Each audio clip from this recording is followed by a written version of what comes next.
Good day, Africa. Good day, world. Ladies and gentlemen, welcome to this edition of the News Over For You television. Jefutu, my name. Let's kick off with our transition in Equatorial Guinea, where the authorities announced on October 6, 2022, the release of 119 opposition parties activists arrested by the police during an assault. The assault in question was carried out last week in Malabo by Equatorial Guinean security forces at the headquarters of the opposition party Citizen for the Future dissolved in 2018. The rest of that story in the following reports. The statement was made on state television by Santiago Edu Hassan, Secretary General of the Ministry of Security.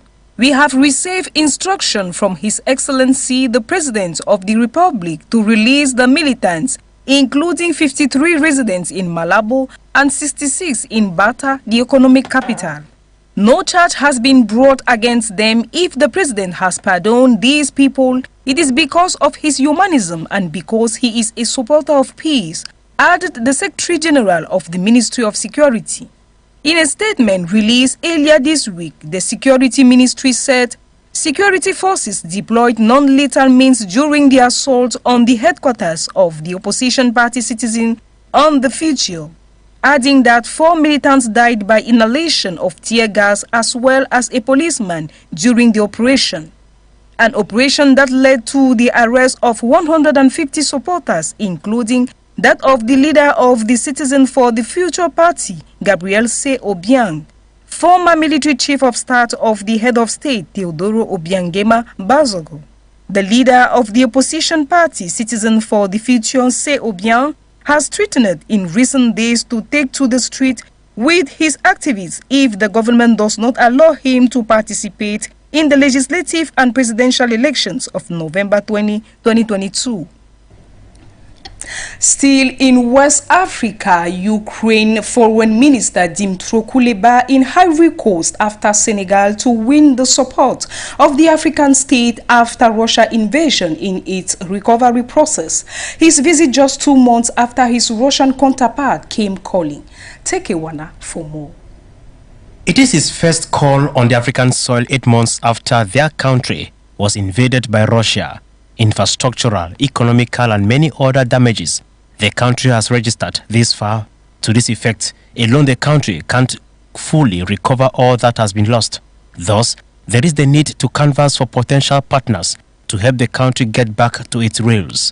Though 2 months after his Prussian counterpart came calling. Particularly appreciate the proposal by the Vice President to arrange without delay contacts between sectoral ministries and agencies in Ukraine and Côte d'Ivoire to discuss specific projects that 2 of our countries can do together. We spoke about security, we spoke about agriculture, we spoke about trade and education, and we will be working on all of these issues. Western and Ukrainian diplomats have been desperately trying to get Africa to abandon its neutral stance in favor of Kiev in its war with Moscow. In June, in an attempt to rally the continent to its side, Ukraine's President Zelensky addressed the African Union via video link. The conflict has been blamed for contributing to the rising food and fuel prices, which has greatly affected developing countries. C'est évident que ici en Afrique, singulièrement en Côte d'Ivoire, qu'on ressente ça. It's clear that here in Africa, Ivory Coast, we're going to feel that. Life has become more expensive. The petrol prices at the pumps have doubled. In the early days of the war, African students attempting to flee accused Ukrainian officials of racism and discrimination. Videos usually circulated on the social media on how blacks were being treated in Ukraine, but today, pushed on the wall, they are begging Africa for help. What a paradox about life on earth. Tricky, the whites are, begging for help from the same people they rejected yesterday. Will they ever learn to accept blacks as humans? Only time alone shall tell. We remain in West Africa, this time around in Burkina Faso, where the country recounting the attack on a convoy in Gaskin the day before a cop calls. His strong, confident voice became thin as he recounts what happened on National Road 22 in Gaskinde in Wartown, northern Burkina Faso, on September 26 when a convoy of dozens of trucks loaded with food was attacked. Aziz, whose name has been changed for his safety, was driving his trucks loaded with rice and sorghum at the back of a convoy of 205 vehicles secured by soldiers one-shot round.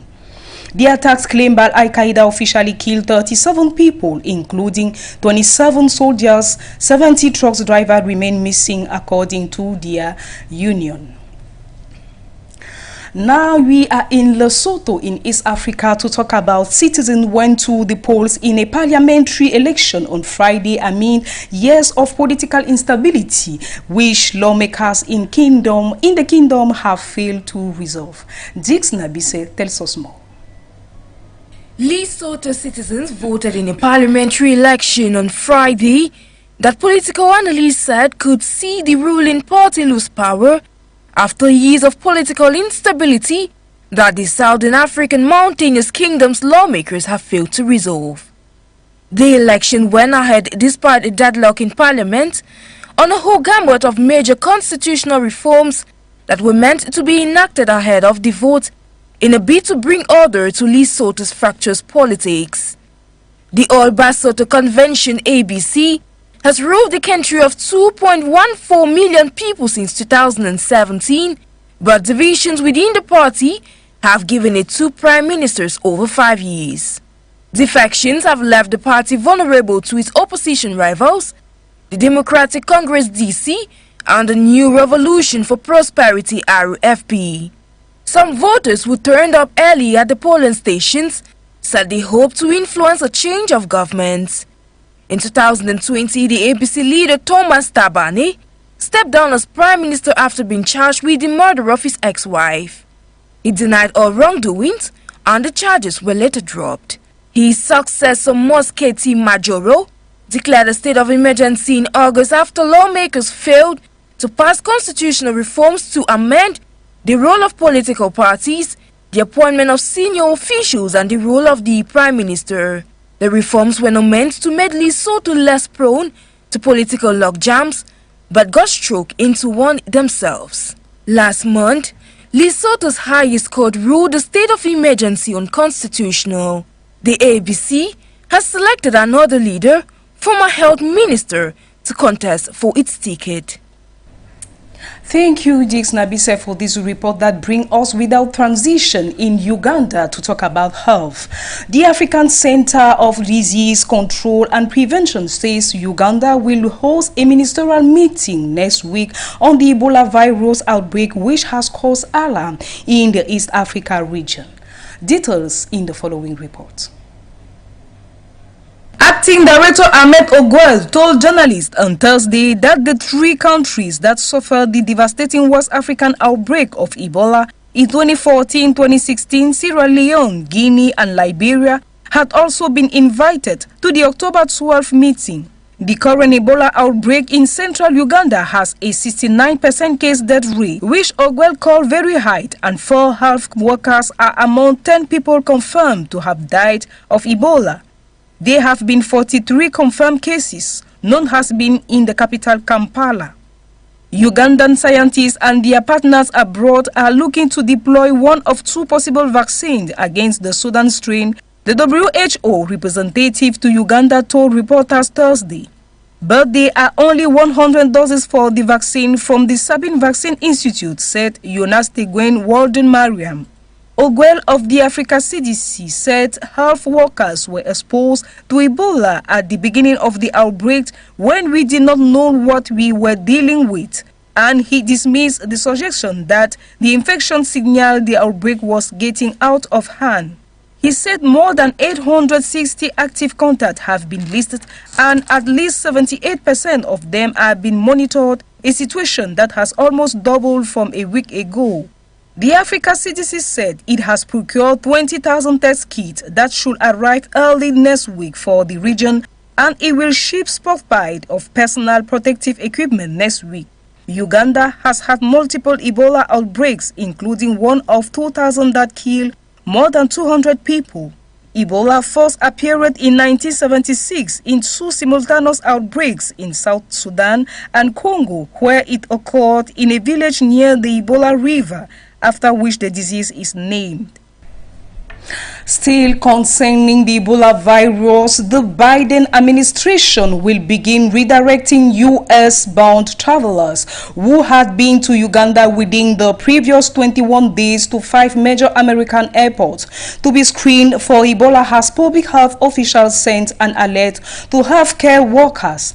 The U.S. Centers for Disease Control and Prevention on Thursday issued an alert to healthcare workers to raise awareness about the outbreak, but say they were currently no suspected or confirmed U.S. Ebola cases from the Sudan strain, which is behind the latest Uganda infections.